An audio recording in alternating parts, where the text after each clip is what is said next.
Kebanyakan orang hari-hari ini cuma sibuk untuk membuat IG story-nya. Tapi tidak terlalu tertarik untuk membuat story dengan Tuhan. Dalam segala situasi, saya tertantang dengan kalimat ini. Kalau kamu mau tahu namaku, kenapa kamu harus tahu namaku? Kalau kamu memang mau tahu aku seperti apa, lihat hidup Yakub. Lihat hidup Abraham. Lihat hidupnya Ishak. Kamu akan kenal aku.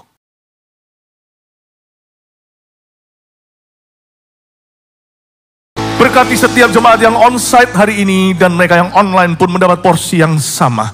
Roh Kudus berbicara melalui lidah bibir hambamu. Good news shall be spread.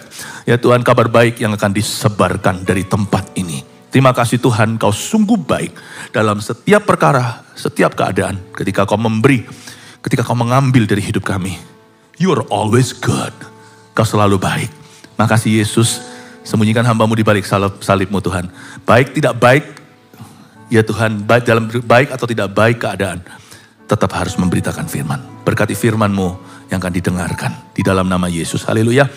Amin. Stay safe everybody.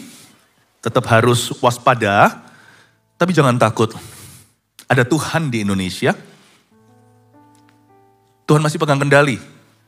Kadang-kadang kegelapan seolah-olah memerintah. Memberi kesan kalau Tuhan sudah lepas kendali. Not really. Kita sebagai manusia beriman tidak melihat apa yang kelihatan. Tapi kita mendengarkan firman. Iman kita timbul dari situ.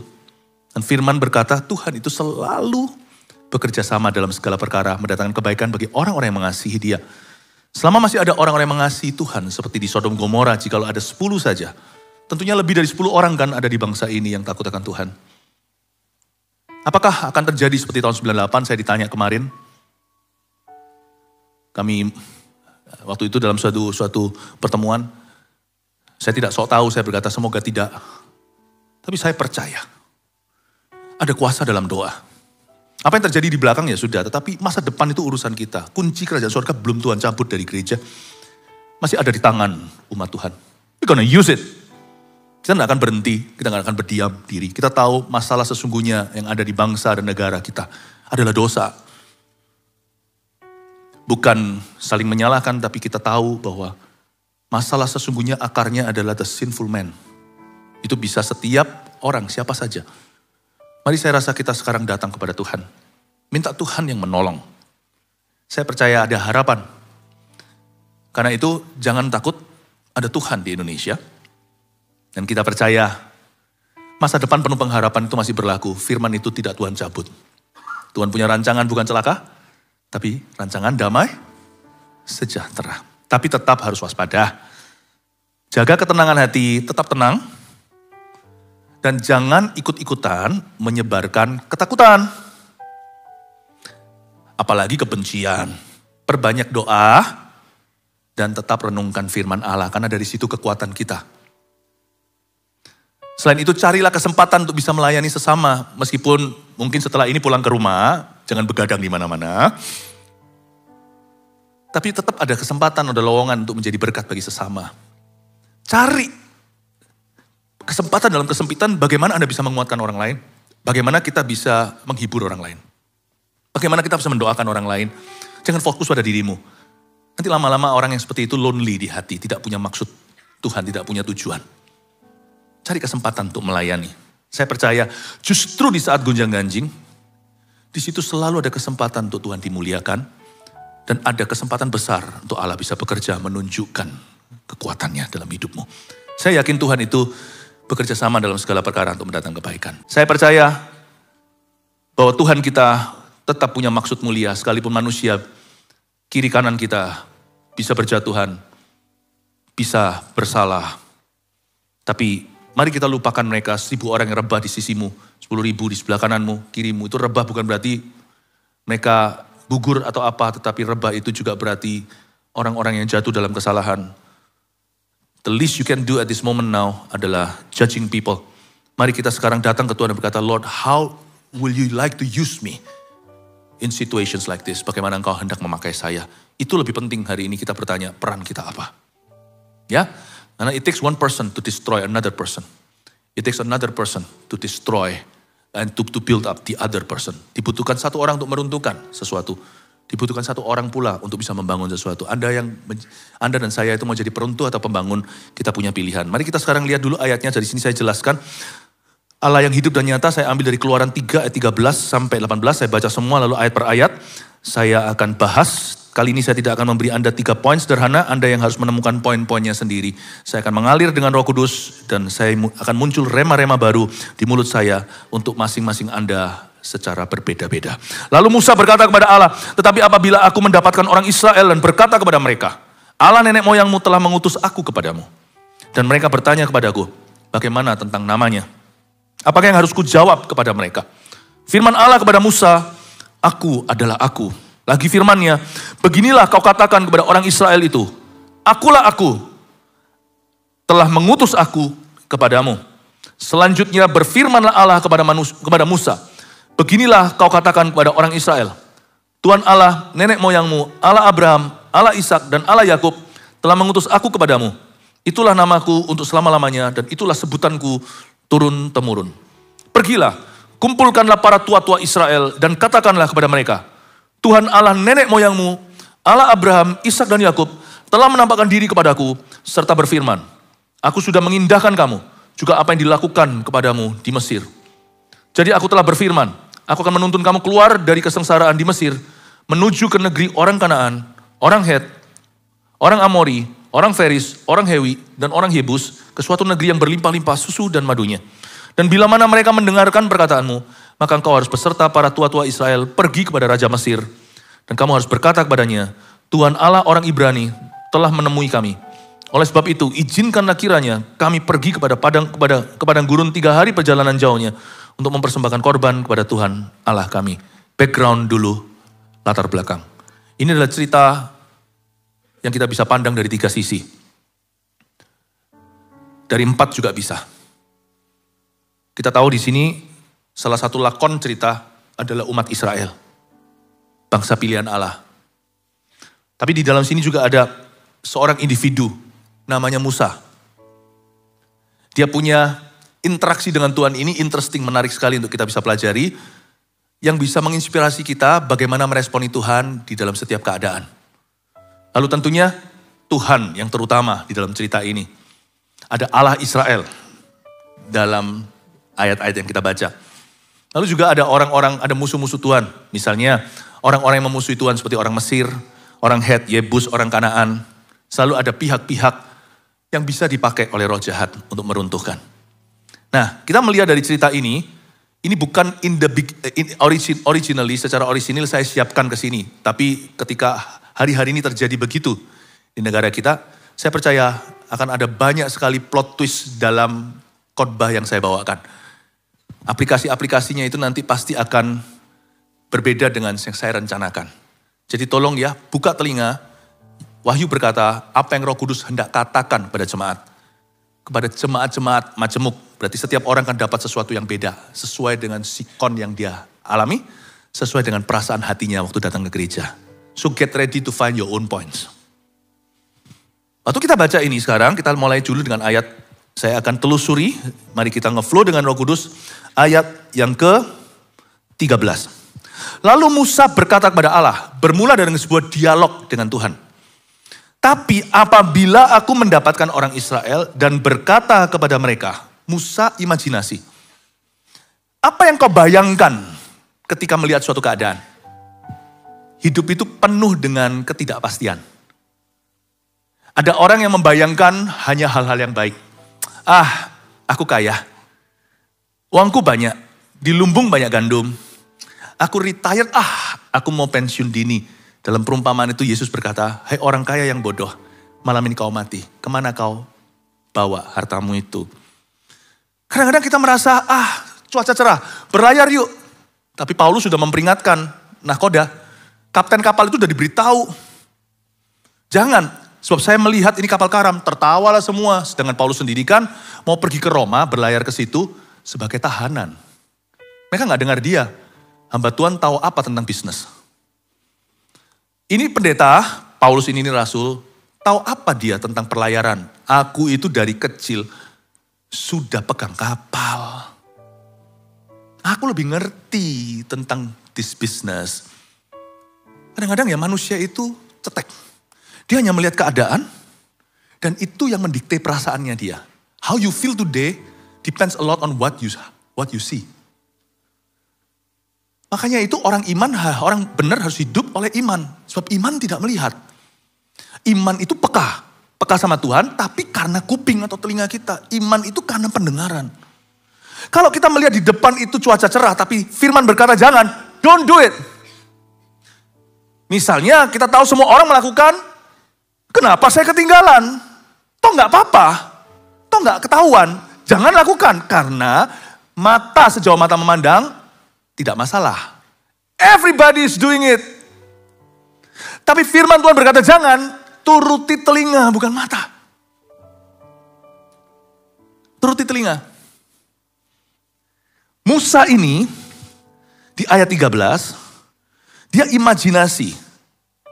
Ingat ya backgroundnya, Musa ini disuruh ke Firaun. Gak main-main, dia disuruh ke Firaun bukan anterin makanan. Dia disuruh ke Firaun untuk menantang Firaun dan memerintahkan kepada Mesir number 1 untuk melepaskan orang Ibrani dari perbudakan supaya mereka menjadi people yang free, supaya mereka bisa menyembah Tuhan dan jadi umat pilihan. Ini gak main-main, kalau 1-2 orang mau dilepaskan, ini berapa juta orang. Musa tahu ini adalah an impossible task atau ini adalah tugas yang mustahil. Di depan dia kelihatan ada satu bongkahan yang tidak mungkin dia pindahkan. Di depan dia terlihat suatu tantangan dan itu kemustahilan. Dia gak melihat ada jalan. Tidak mungkin. Gak mungkin misinya akan berhasil. Aku gak punya pegangan. Sana punya tentara, kereta kuda. Aku ini satu orang melawan satu negara. Mana bisa menang? Modalku cuma satu, Tuhan suruh. Dan dia hanya pegang tongkatnya Musa itu loh, tongkat gembala. Musa berimajinasi. Dan untungnya dalam keraguan Musa datangnya ke Tuhan, bukan rasan-rasan. Kenapa kita itu gak pernah mentas dari keraguan dan kepahitan? Karena kita gak datang ke Tuhan, makanya kita gak disembuhkan. Kita datang ke orang, nah biasanya orang pahit suka ketemu orang pahit. Sama-sama gosip. Malah gak sembuh. Kepahitan itu gak bisa sembuh dengan sesama kepahitan. Itu namanya partners in crime. Kepahitan hanya bisa sembuh kalau ketemu orang yang kemanisan. Musa ini dalam kondisi ragu tapi dia datang ke Allah. Ini untungnya di sini. Tuhan itu gak apa-apa loh. Dia gak keberatan kalau Anda bermain satu game dengan Tuhan. Tapi ini bukan main-main. Kalau Anda jujur datang membawa keraguan Anda. Tuhan itu cinta Thomas. Thomas itu seorang rasul yang meragukan Yesus. Itu akhirnya menjadi seorang rasul yang luar biasa membawa Injil ke India. Dia rasul yang membawa Injil boleh dikatakan terjauh sampai ke Asia. Tuhan bisa pakai orang yang bimbang. Imannya kecil Tuhan pakai, gak perlu iman besar. Asal alamatnya tepat. Apapun yang kau alami dalam kegelisahan, kepanikanmu, panic attack, sakit jiwa, ada mental illness, atau apapun juga, atau bahkan physical illness. Kalau kita datang itu harus datang ke Tuhan. Tuhan gak tentu akan sembuhkan selalu lewat jalur supranatural. Kadang-kadang prompting, yang namanya dorongan untuk menyembuhkan, itu kan dari Roh Kudus. Buktinya Paulus pun tidak menyembuhkan semua orang, termasuk Timotius yang disarankan untuk minum sedikit anggur. Karena perutnya, pencernaannya lemah. Ini murid atau anak rohaninya Paulus loh. Paulus sapu tangannya menyembuhkan, kok gak bisa sembuhkan Timotius. Kadang-kadang Tuhan juga prompting kita melalui jalur kedokteran. But always though, selalu jalur apa? Asal bukan jalur alternatif yang sifatnya okultisme atau yang sifatnya kuasa gelap. Jalur apapun juga, asal itu halal dan itu tidak melanggar firman. Selalu kita harus hatinya itu datang ke Tuhan. Bukan datang ke dokter, bukan datang ke obat. Bukan datang ke pendeta atau datang ke tumpang tangan. Selalu datangnya hati itu harus berpaut pada Tuhan. Nama Yesuslah perlindungan. Ya. Kita itu bawa keraguan kita itu kepada Tuhan. Musa membawa keraguannya. Gini Tuhan, karena dia melihat misinya ini impossible. Dia berkata, ulangnya ayat 13, lalu Musa berkata kepada Allah, tetapi apabila aku mendapatkan orang Israel, what if, ini game yang dia sedang mainkan. Sebuah game yang bernama what if. Boleh gak kita ngomong sama Tuhan? What if Indonesia gak boleh? Gimana Tuhan? Gua lari? What if aku gak sembuh? What if penyakit ini mendatangkan mati? What if? Ya kalau kita mau kasih makan what if itu gak mari-mari, nanti lama-lama kita bisa gila. Makanya itu janganlah kita itu entertain atau manjakan perasaan. Perasaan itu kalau dimanjakan dia bisa out of control. Atau lebih tepatnya perasaan itu bisa mengontrol Anda. Tapi mungkin ada 1-2 hal yang memang menjadi pertanyaan besar dalam hidupmu. Cukup sampai ke situ. Nah pertanyaan 1-2 itu yang berupa keraguan bawa ke Tuhan. What if aku gak dapat promosi sampai akhir karirku? What if? Gak apa-apa loh. Musa berkata gini, lalu Musa berkata kepada Allah, saya ulangi lagi. Tetapi apabila aku, what if I, bagaimana jika aku tidak begini? Bagaimana jikalau aku tidak begitu? Bagaimana jikalau permainan ini Musa mainkan? Tapi untungnya, dia mainnya dengan Tuhan. Bukan main-main dengan setan, bukan cari dukun, bukan cari peramal. Bukan cari horoskop, bukan cari superstisi. Dan dia bukan menjauhkan diri, lalu ditelan ke dalam, lalu habis itu menjadi depresi. Bawa itu ke Tuhan. Bring it to the open, bawa ke depan. Tulang belulangmu pun Yeskiel 37, bawa ke Tuhan. Tuhan tanya sama Yeskiel, menurut kamu bisa gak hidup tentara yang mati ini? Yeskiel gak sok tahu, dia berkata, engkau yang tahu Tuhan, tapi denganmu tidak ada yang mustahil.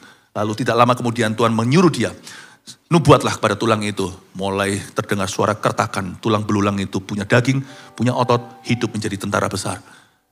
When you bring your what if to God, waktu Anda membawa yang namanya bagaimana jika.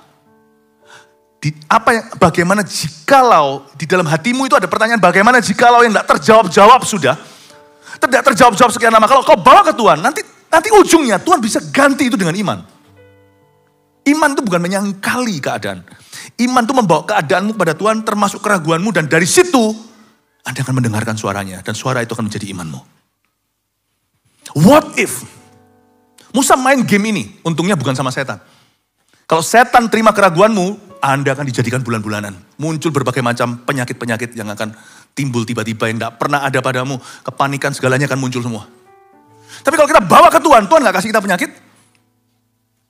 Tuhan bisa gantikan itu dengan iman. Musa datang dalam kebimbangannya. Karena imajinasinya terpengaruh dengan keadaan. Karena yang di depan dia lihat batu segede gunung. Dan Tuhan suruh dia seorang diri memindahkan. Sedangkan dia tahu dia gak fasilida.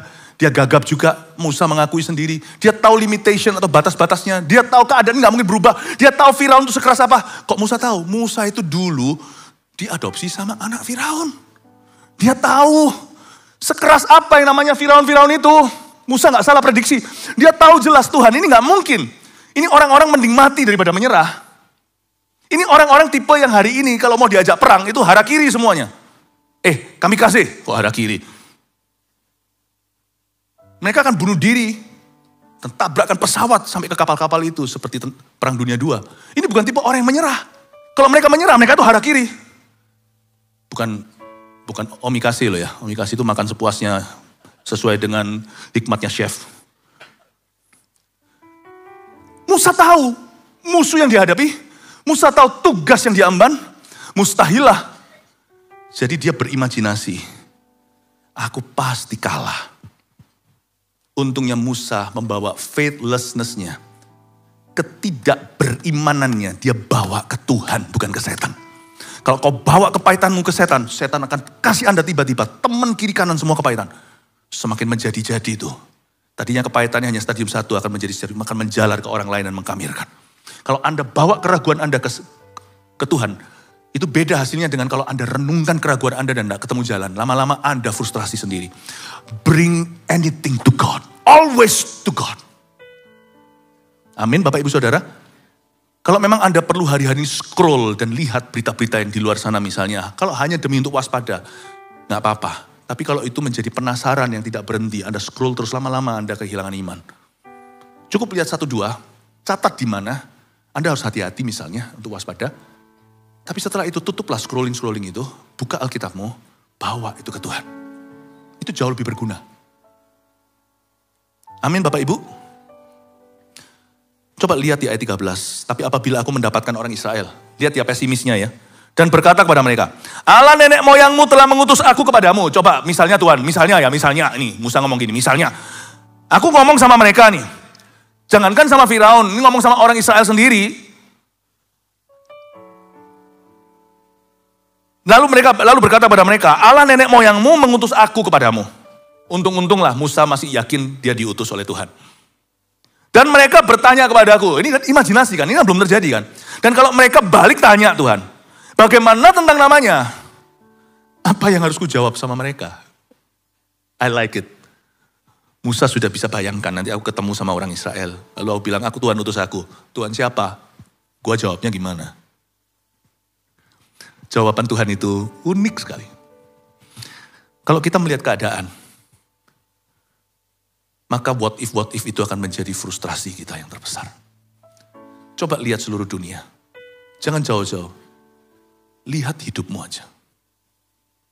Kalau kita melihat diri sendiri, the future will look bleak. Bahasa Inggrisnya. Masa depan akan nampak suram. Tapi kalau kita melibatkan Tuhan di dalam kalkulasinya, segala sesuatu menjadi beda. Apalagi kalau kita percaya bahwa Allah itu mengutus kita. Bahwa kita itu punyanya Tuhan. Dan bahwa kita punya Tuhan, bukan hanya kepunyaan Tuhan. Maka iman akan mengacaukan semua perhitunganmu yang salah akibat melihat keadaan. Atau lebih tepatnya, iman akan melampaui akal budi manusia sekalipun perhitunganmu tepat. Kalau dihitung sekarang, aku punya segini, di depan 5.000 orang, di tangan hanya 5 roti 2 ikan. Nggak mungkin, betul. Logikamu tidak salah. Tapi iman memberi akal budi yang baru. What God can do. Apa yang Allah bisa lakukan? Kita nggak datang ke gereja untuk terima informasi. Banyak di sosial media. Kita tidak datang ke gereja untuk menerima transformasi akal budi. Dari pikiran yang hanya dikuasai logika dan logika yang dikuasai keadaan. Kita datang ke hadirat Allah. Tuhan memberi kita akal budi yang baru. What God can do through you. Apa yang Allah bisa lakukan. Dan melalui kita pula. Itulah sebabnya saya selalu datang ke Tuhan. Karena hanya Tuhan yang punya good news. The world only has bad news. Dunia hanya punya kabar baik, kabar buruk. Hanya Tuhan yang punya kabar baik. Saya bawa semua what if-nya.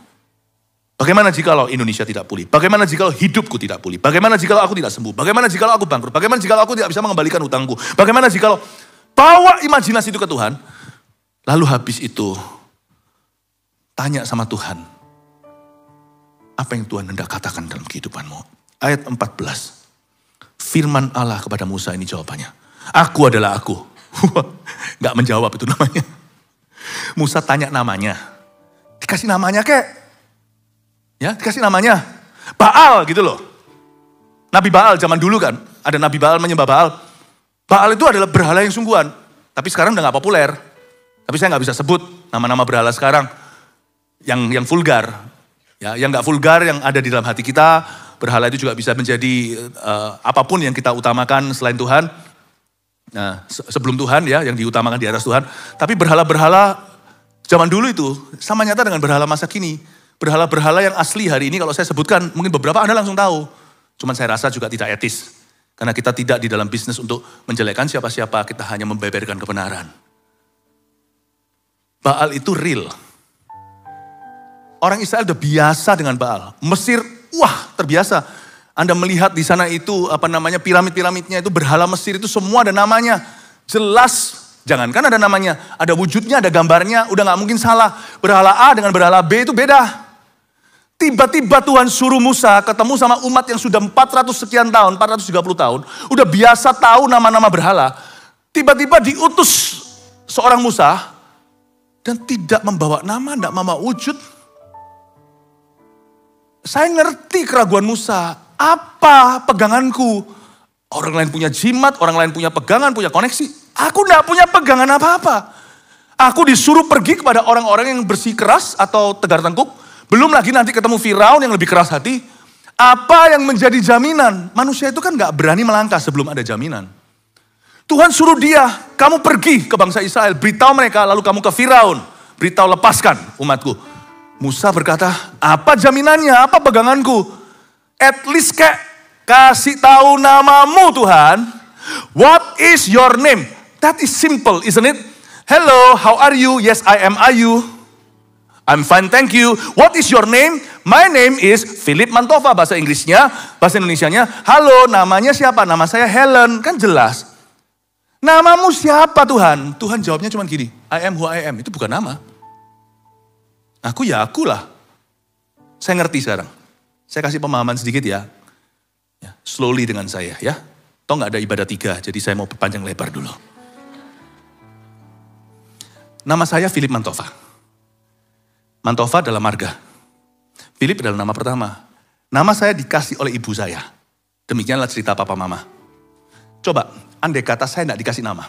Sampai hari ini, si itu, saya gak ada nama. I'm still me, you know. Saya lebih dari seorang Philip. Kalau sama saya hari ini diganti Agus, saya tetap saya, aku tetap aku, paham maksud saya. Apa yang saya suka, apa yang saya tidak suka, me is me. Me is me, this is me. Philip itu membuat saya jadi relatable. Jadi orang tahu si itu, jadi kalau nggak perlu panjang lebar, si Philip Mantova udah tahu yang mana. Tapi saya lebih dari sebuah nama. Saya seorang individu, saya seorang person. Dengan kesukaan saya, keanehan saya. Saya itu kalau barang saya buka satu aja celah. Barang saya digoyang orang itu saya tahu. Miring sedikit berapa jam saya tahu. Ayo, siapa yang ambil ini? Dan saya tahu. Bukan saya sengaja begitu. That's just me. That's just me. Ada orang yang gak tahu bahkan. Anaknya hilang pun gak tahu. That's just you. Tuhan ngomong gini loh. Ada hal-hal tertentu yang perlu kau persiapkan Musa. Ada hal tertentu yang kau tinggal percaya. Aku adalah aku. Dan aku akan berjalan dengan kamu. Just go. Waktu kamu sampai nanti di depan orang Israel. Aku ada di sana sama kamu. Just go, itu pengenalan. Kalau kita tuh mengenal Tuhan, sedia payung sebelum hujan. Jangan tunggu ada krisis di hidupmu. Kalau kita tuh mengenal Tuhan, waktu kita menghadapi krisis, kita itu gak punya teori. Kita gak punya jaminan. Tapi hati kita bisa tenang. Tahu aja. Kan ada pengenalan. Orang kira bayi itu gak tahu apa-apa. Coba, kecuali kalau bayi baru lahir lah ya. Mata aja belum melihat. Tapi kalau misalnya anak masih batita, masih umur 10 bulan, 12 bulan lah, 14 bulan. Anda gendong. Kayaknya dia gak tahu apa-apa, cuma ngiler doang. Coba pindah tangan. Nangis dia, liatin mamanya. Dia belum punya teori. Ditanya aja mamanya nama siapa, dia gak tahu. Dia tahu aja, si. Mama is mama. Udah, itu ada bonding, paham maksud saya. Itu bonding, itu ikatan batin. Anak itu keluar mungkin gak ngerti apa-apa. Tapi nanti lihat udah berapa bulan, ternyata dia lebih tahu. Ya gak bisa salahkan, 9 bulan di perut mama dari ari-arinya sama pusarnya. Ada hal tertentu, you don't need to know. You just trust. If you know him. Teman-teman saya sekolah Alkitab dulu, saya ngerti, saya belajar sesuatu. Ya, saya belajar sesuatu. Suatu hari, sekolah saya itu bukan sekolah karismatik. Sekolah saya itu adalah sekolah yang sangat kuat sekali di biologi, tentang Alkitab, tentang kristologi, fondasi keselamatan, Kristus. Ya, ini sekolah teologi, ini bahasa-bahasa teologi, soteriologi, dan sebagainya. Ya, itu tentang Trinity. Jadi, Allah Tritunggal. Jadi saya dipupuk dengan fondasi itu. Tapi suatu hari terjadi sesuatu di sekolah kami itu. Dan salah satu daripada murid atau teman murid itu mengalami eksorsisme atau mengalami kelepasan, kesurupan. Wah, heboh lah semua. Betulan ada satu profesor saya itu yang memang pelayanannya begitu. Aneh sih, bukan sekolah yang karismatik lah misalnya. Tetapi sangat kuat di dalam gifting itu. Semua yang lainnya juga gak tahu, semuanya tahu hanya teorinya ini itu tapi gak tahu. Tapi profesor ini doakan. Nah saya itu baru kenal Tuhan, jadi saya gak ngerti gituan. Dulu tuh kalau saya masih ingat waktu saya diajak pengenalan ini kelepasan satu orang, saya bawa fotonya Tuhan Yesus. Saya dulu tuh begitu lugunya, jadi nanti kalau sampai setannya itu orang kesurupan tiba-tiba matanya putih semua tuh saya bayangkan, lalu dia menghadapi saya tunjukkan itu. Karena saya pernah menonton film Dracula kan, tunjukkan Alkitab lari kan. Tunjukkan salib gitu saya kira. Mungkin itu sesuatu yang lugu ya, tapi saya bawa sungguhan, saya tahu siapa tahu mempan. Roh Kudus ngomong sama saya yang baby rohani. Bukan begitu caranya. You just bring my presence. Kalau aku ada, you will know what to do. Kamu akan tahu apa yang harus kamu lakukan. Kalau aku ada, kamu akan punya otoritas atas setan. Oh, really? Singkat cerita lalu habis itu berapa tahun kemudian saya ada di Ungaran. Ungaran, Jawa Tengah. Saya masih ingat waktu itu ada satu orang perempuan mengalami, itu kasihan. Itu saya tahu itu setan karena dia badannya kurus. Tapi yang pegang dia itu 10 cowok pun gak kuat. Suaranya itu bisa berubah jadi laki-laki, kecuali dia memang bakat ahli suara. Itu bukan dia. Itu semua orang semua pada ketakutan. Saya dipanggil. Kalau gak salah saya lagi tidur siang. Kok tolong bantu, saya datang. Waktu saya datang ke sana, gak takut belas. Sungguhan, saya gak membawa apa, gak seperti saya dulu yang lugu. Saya gak bawa foto Yesus. Alkitab pun saya gak bawa, kenapa? Langsung dinaikkan motor, saya naik motor, boncengan sama orang, langsung pergi ke tempat itu. Saya gak bawa siapa-siapa. You know, simply, I have known my God. Him as a deliverer. Aku udah kenal Tuhanku dan dia itu adalah pelepas yang sungguh. Dia itu deliverer, dia itu penebus. Dia itu berkuasa. Somehow gak bisa Anda pelajari itu di sekolah Alkitab. Di sekolah teologi, gak tentu. Itu bukan pengetahuan, itu pengenalan, itu bonding. I am who I am, aku adalah aku. Dan untungnya dalam situasi yang begitu keruh, satu orang perempuan dikeroyok, 10 laki-laki pun gak bisa, gak kuat, gak mempan. Saya datang, waktu saya masuk ke ruangan itu, saya tenang, semuanya takut, saya bilang minggir. Saya kasihan lihat dia sampai merah-merah, lebam semua, dipegangin orang. Minggir. Sampai 8 orang, keluar semua, sisakan saya 1-2 orang di sini sebagai saksi. Karena jangan melayani orang sendiri, apalagi perempuan. Sudah minggir semua. Orang itu langsung ketakutan, dia saya tadinya memberontak, saya bilang dalam nama Yesus. Get out. Udah gitu aja. Langsung keluar. Saya gak punya teori. Waktu itu saya membawa foto Yesus, saya gak jadi pergi karena ditertawai semua. Dan mereka melihat saya gak ready, jadi kamu tinggal Philip. Tapi hari ini, saya ngerti. Dan waktu saya menghadapi situasi itu, saya ready. Mau tahu gak menghadapi segala situasi dalam hidupmu itu, apakah yang menjadi perisaimu? Pengenalanmu akan Tuhan. Makanya salah orang Kristen itu yang baru minta doa kalau dia dalam masalah. Itu salah. Anda sedikit telat. Tapi untungnya tidak terlambat. Lebih baik mulai sekarang. Karena masih ada masalah kemudian. Saya janji sama Anda, selama Anda hidup masih akan ada masalah baru. Jadi kalau masalah ini membangunkanmu, menyadarkanmu, puji Tuhan. Tapi jangan nanti kalau masalah udah pergi, 10 orang kusta itu sembuh, yang 9 gak kembali. Bangunlah pengenalan bukan Tuhan. Karena satu-satunya that will bring you through. Yang membawamu melewati semua pencobaan hidup. It's I am who I am. Aku adalah aku. Bukan keadaan, tapi karakter Tuhan. Dan itu pengenalan, itu bukan teori bisa menghafal. Itu bukan something that is in the head. But something that is of the heart.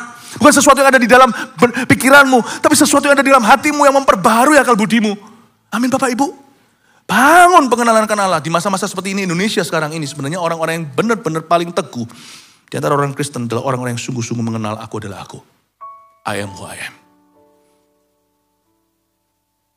Jangan lihat keadaan. Lihat siapa Tuhan. Orang yang lihat siapa Tuhan tenang. Orang yang lihat siapa Tuhan punya pengharapan. Dan gak berhenti sampai sana. Orang yang melihat Tuhan dalam segala keadaan. Biasanya akan berakhir dipakai Tuhan. Menjadi bagian dari solusi bukan dari permasalahan. Sebab orang panik susah jadi dokternya. Sebab orang ketakutan tidak bisa melepaskan. Sebab orang yang kepahitan tidak mungkin bisa mengartikan mimpi. Padahal Yusuf itu dikhianati, masuk ke penjara kayak gitu lalu dilupakan. Dia mengartikan mimpi lalu dilupakan jasanya. Pernahkah Anda meminjamkan jasa sama orang lalu gitu aja. Waktu Anda membutuhkan dia gak muncul. Yusuf udah kepahitan. Tapi waktu dia dipanggil oleh Firaun dadakan. Gak ada peringatan. Firaun sendiri dapat mimpinya baru tadi malam. Berapa jam kemudian ngomong sama pegawainya gak ada satupun yang bisa artikan. Dipanggillah Yusuf dari penjara. Seorang nabi muncul ke sana. Bukan karena dosa. Dia muncul di hadapan Firaun. Langsung mengartikan semua mimpinya. Dan memberitahukan hal-hal yang bahkan semua petugas.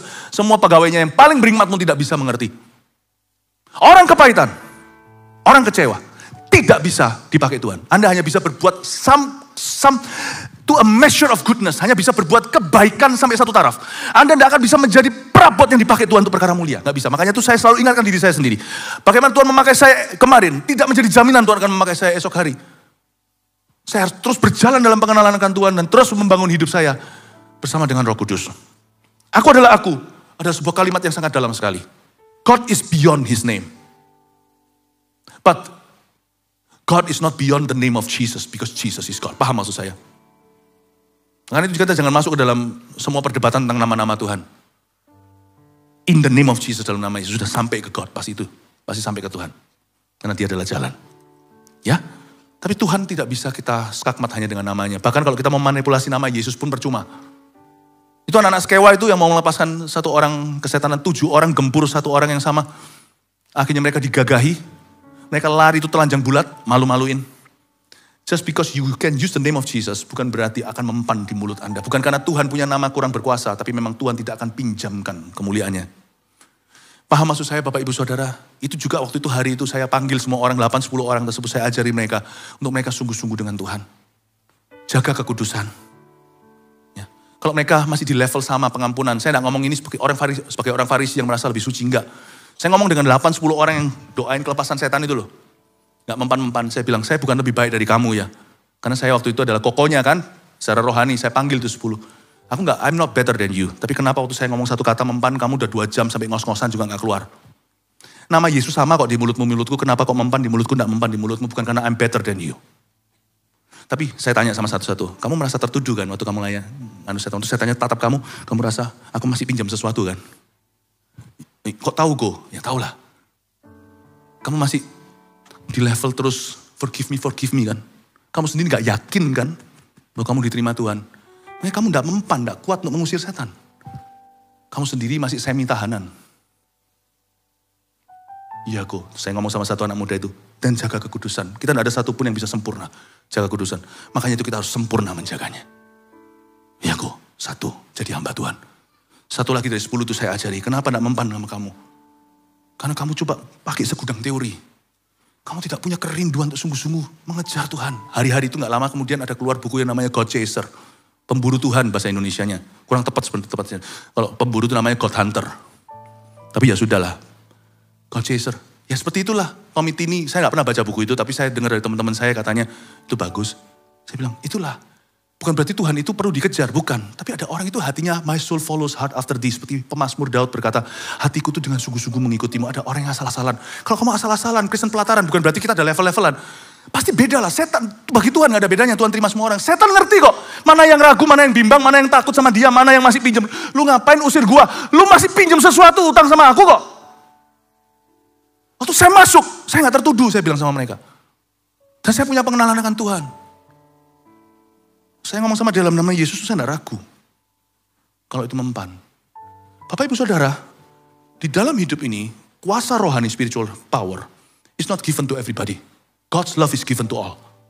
Not the spiritual power.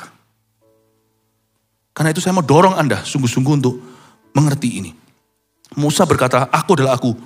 Lagi firmannya, beginilah kau katakan pada orang Israel itu, akulah aku. Telah mengutus aku kepadamu. Musa secure, aman, tahu bahwa dia diutus. Kalau kamu tahu posisimu berdiri itu aman. Itu namanya positioning di depan Tuhan. Loh bagi Tuhan sih sama semua orang. Jangan gaya kita berkata, I'm better than orang itu, aku lebih baik. Enggak. Tapi bagi setan beda. Setan tahu siapa yang dia harus takuti. Setan tahu lu sama gua unda-undi. Ada orang tertentu setan lihat, oh itu musuh. Itu orangnya Yesus. Ada orang tertentu, that's my cousin. Itu sepupuku. Oh kita kesukaannya sama. Sekarang ngapain lu gaya-gaya usir-usir gua? Dihajar, lu usir gua juga usir lu. Itu anak-anak sekewa. Why we don't have spiritual authority? Karena kita sami mawon. Kita gak mungkin bisa kudus sempurna. Itu semua kasih karunia. Karena kita tahu kita gak bisa sempurna kudus. Jagalah kekudusan dengan kewaspadaan, dengan kesempurnaan. Saya bilang sama orang-orang 10 tadi, anak-anak muda, saya bilang, you must live differently. Kejar Tuhan. Cari Tuhan. Rindu dipakai Tuhan. Yaku. Akhirnya mereka berubah. Haleluya. Ayat 15. Selanjutnya, berfirmanlah Allah kepada Musa, beginilah kau katakan pada orang Israel, Tuhan Allah nenek moyangmu, Allah Abraham, Allah Ishak dan Allah Yakub telah mengutus aku kepadamu. Ini penjelasan berikutnya ya. Tuhan ajari Musa, Tuhan taruh kata-kata di mulutnya. Gini ya, mus. Begini kau katakan sama orang Israel waktu kamu ketemu kan. Kamu tadi sudah imajinasi kan. Sekarang saya kasih gambar baru. Kamu ngomong begini ya. Allah Abraham, Allah Ishak, Allah Yakub telah mengutus aku kepadamu. Itulah namaku untuk selama-lamanya. Itulah sebutanku turun-temurun. Tuhan memberi dirinya nama. I am who I am. Hari ini kata ini muncul Yahweh. Sebenarnya tidak boleh disebut Yahweh. YHWH. Itu nama Tuhan di perjanjian lama untuk menunjukkan kesucian orang Ibrani, orang Yahudi. Sampai sekarang gak berani sebut nama itu atau spellingnya. Karena too holy, tidak boleh disebut. Nah kita orang-orang Kristen itu jauh lebih bebas. Karena kita tahu kita sudah dibebaskan dari hukum Taurat. Tapi jangan ngawur. Karena Tuhan tetap holy. Bebas itu bukan bebas merdeka untuk berdosa. Bebas merdeka untuk bisa merasa setara. Jangan pernah SKSD, sok kenal, sok dekat sama Tuhan. Sama Tuhan itu tetap harus sopan. Karena dia raja, bukan hanya bapakmu. Bayangkan kalau di rumah dia bapak, kita bisa mencal-mencal naik ke atas kepalanya. Tapi pada waktu nanti ada parade militer misalnya, kalau ada seorang sultan, benar-benar raja maksudnya, raja. Sekarang kan banyak kerajaan sudah nggak ada di dunia yang sungguh-sungguh punya power. Mungkin beberapa negara seperti Brunei Darussalam masih ada kuasa beneran. Ya, Inggris lain lagi ceritanya, sebagai figur saja.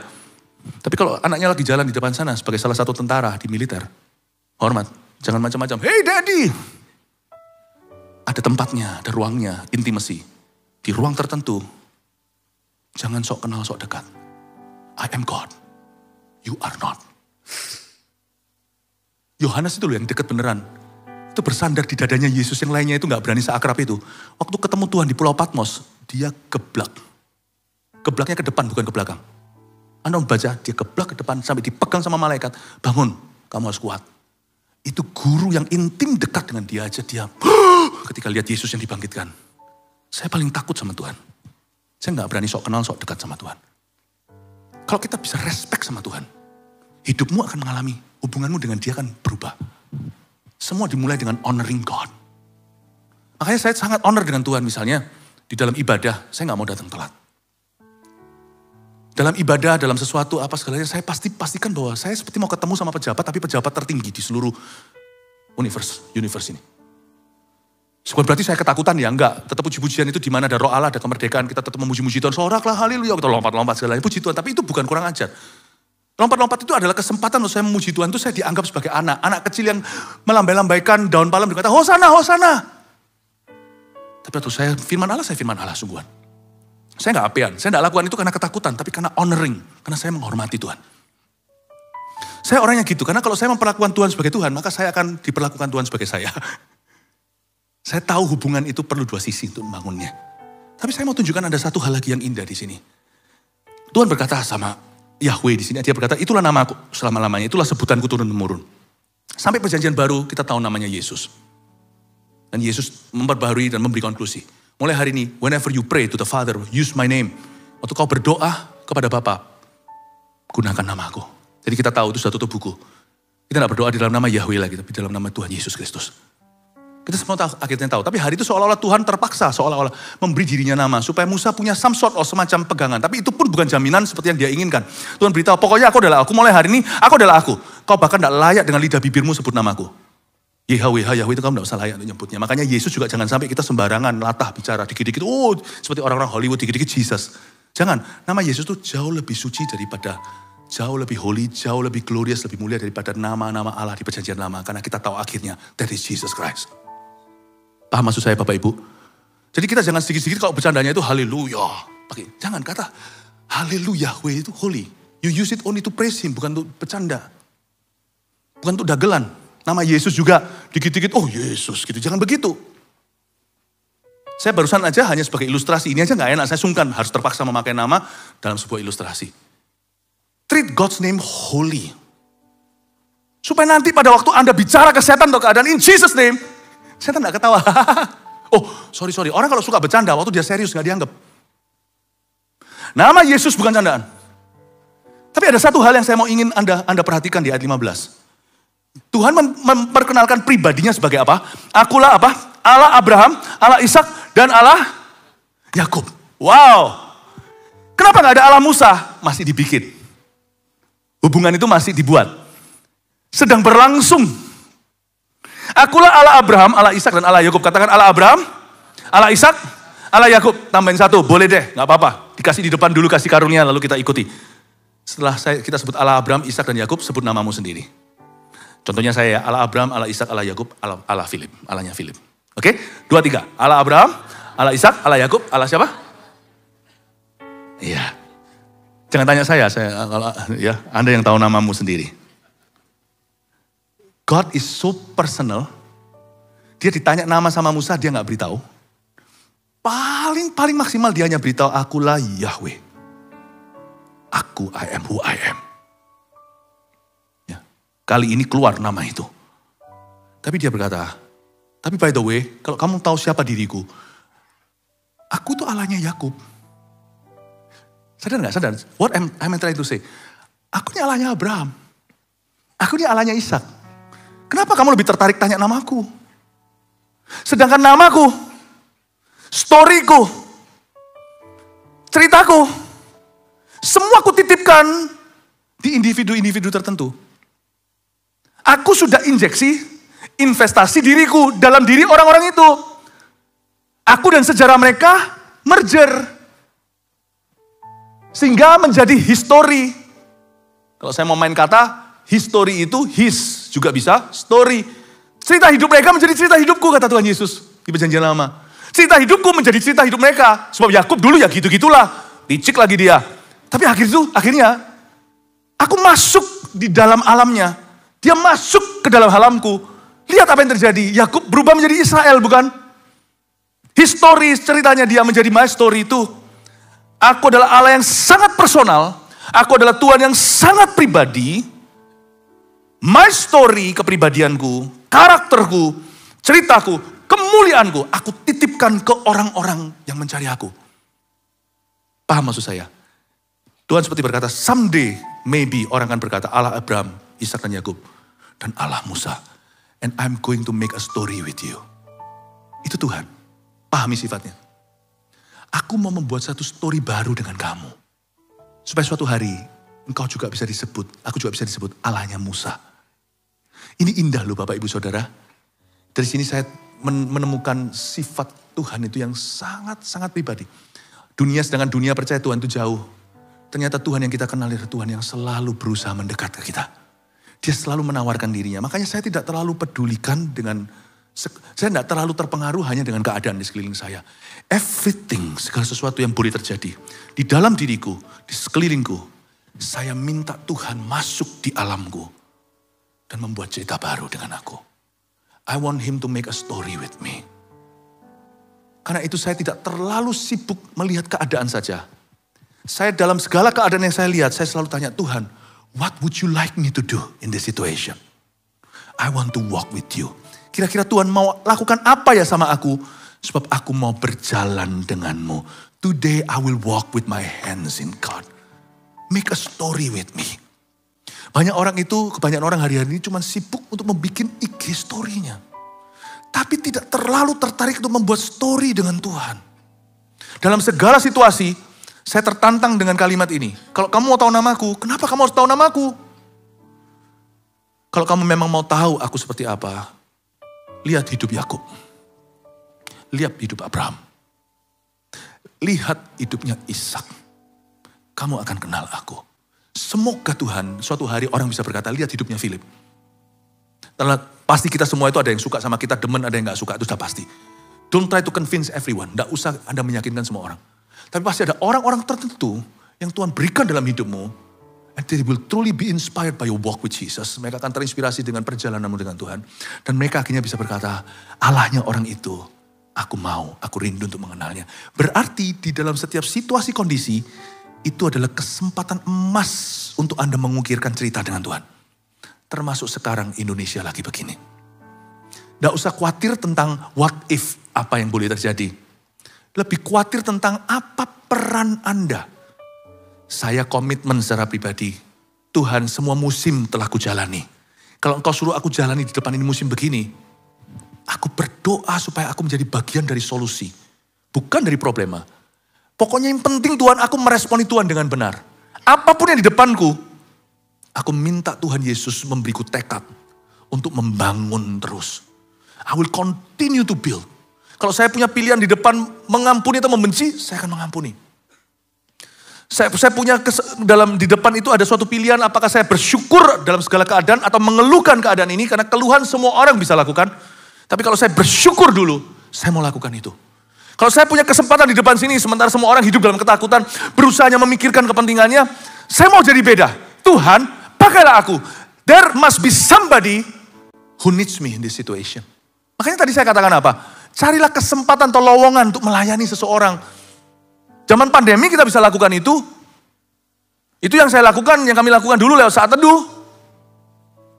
Instead of kita itu hanya meratapi saat pandemi, we want to do sesuatu. Ini campur-campur nih. Kita mau melakukan sesuatu. Pikirkan dari sisi itu. Akulah Allah Abraham, Ishak dan Yakub. You can be my God too. Yakub punya story dengan Tuhan. Ishak punya cerita dengan Tuhan. Dia menabur di tempat yang begitu. Dia menggali sumur. Mendapat berkali-kali lipat. Itu bukan harta yang saya cari. Abraham punya perjalanan demikian rupa. Dia mandul. Lihat bagaimana dia itu punya pengalaman dengan Tuhan yang mempengaruhi satu bangsa. God, aku mau dalam situasi ini Tuhan. Aku meresponimu dengan benar. Cari jalan. Apa yang bisa kau lakukan? Kita gak boleh bengong saja. Kita hanya scroll-scroll, gak mau. Saya akan berkata pada diri sendiri, saya gak mau jadi bagian dari masalah. Saya gak mau menyebarkan ketakutan. Cukup informasi secukupnya. Lebih dari itu saya perbanyak doa. Dan saya mau jadi blessing to somebody. Justru sekarang ini setan lagi giat-giatnya untuk meruntuhkan bangsa-bangsa termasuk bangsa kita. Masih adakah Tuhan itu punya kaki dan tangan? Kita punya bagian. Kalau profesi Anda sebagai aparat, lakukan yang tepat. Kalau Anda adalah lawmaker di country ini, lakukan dengan sungguhan. Kalau Anda adalah seorang dokter, jangan malpraktek. Kalau kita itu punya respon depan Tuhan. Semua profesi itu bisa praktek atau bisa malpraktek. Any profession, pendeta termasuk. Tugas saya sebagai pendeta, ini bagian saya. Saya bukan politikus. There's nothing I can do for that matter. Tugas saya adalah memberitakan kebenaran baik tidak baik waktunya. Tugas saya adalah itu. Karena Tuhan menciptakan dunia dengan firman, maka firman harus terus didengungkan. Tugas kita masing-masing ada, tapi kita punya pilihan. Kita mau membuat story dengan Tuhan atau membuat story dengan setan. Kita itu ala Abraham, ala Ishak, ala Yakub, atau kita justru menjadi setan. Saya mau Tuhan membuat satu cerita dengan saya. Waktu saat teduh, waktu pandemi ada cerita. Di saat itu kami berbuah di setiap musimnya, termasuk musim pandemi berbuah. Musim kerusuhan berbuah, bukan berarti kita gegabah, lalu kita gila, kita ngawur, kita sembarang, kita sembrono, tidak. Tapi kita selalu mencari your next plan Tuhan, planmu berikutnya. Use me Lord, so long that I live, selama aku masih hidup kata Filipi. Aku mau berbuah lebat terus. Mari sekarang kita itu yang penting. Kalau kita tahu bahwa setan bisa memakai seseorang untuk meruntuhkan, setan Tuhan juga bisa memakai seseorang untuk membangun. Jangan merasa minoritas dalam hal itu karena kita punya urapan. Kalau kita bersama dengan Tuhan, satu orang itu mayoritas. Coba lihat itu. Berbagai macam cerita di dalam perjanjian lama maupun perjanjian baru. Satu orang bisa membuat perbedaan. Jangan kita itu merasa minder atau merasa outnumbered. Atau kita merasa kalah Hawa. Melihat begitu banyak orang yang menuju ke jalan yang salah. No. Satu orang berbuat benar, dampaknya besar. Saya ajak Anda untuk mengerti kalimat ini powerful sekali. Aku adalah Allah Abraham. He make a story with Abraham. Kalau Anda lihat sikonnya Abraham itu beda-beda. Sampai yang bahaya, dia sampai hampir nyonya istrinya itu diambil sama raja. Itu Abraham mengalami berbagai macam semua hal di zaman purbakala. 11-12 sama zaman modern. Kita semua itu punya situasi. Tapi Tuhan membuat story dengan Abraham. Ishak punya story sendiri. Yakub punya cerita sendiri. Mari sekarang kita haus sama-sama berkata, Tuhan buat cerita sama aku. Waktu aku di Indonesia. Amin Bapak Ibu Saudara. Katakan pada dirimu sendiri, Tuhan pakailah aku. Sesuai kehendakmu. Katakan amin. Berikan tepuk tangan pada Tuhan. Cepat aja lalu saya selesai setelah ini ya. Ayat 17 dulu deh, langsung aja. Jadi aku telah berfirman, aku akan menuntun kamu keluar dari kesengsaraan di Mesir. Good news, kabar baik. Menuju ke negeri orang Kanaan, orang Het, orang Amori, orang Feris, orang Hewi, orang Yebus.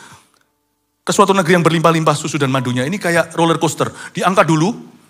Aku akan menuntun kamu keluar, terus kamu akan ketemu momok-momok monster-monster ini.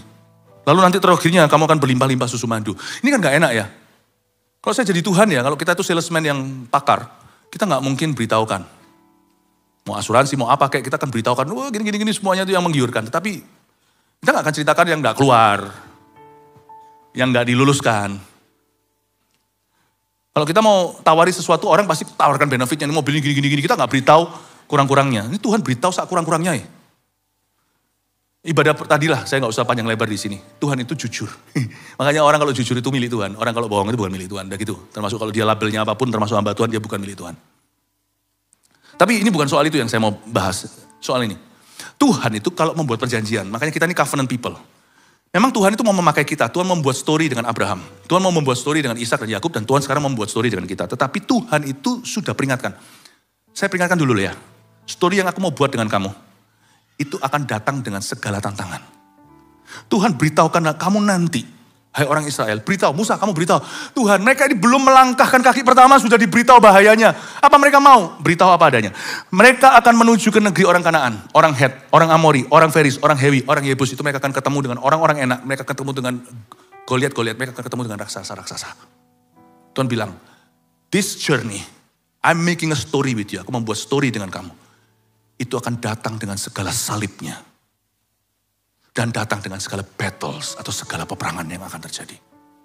Ini tidak akan smooth sailing, tidak akan berlayar mulus. Kamu akan hadapi. Bapak Ibu Saudara, jangan takut tantangan.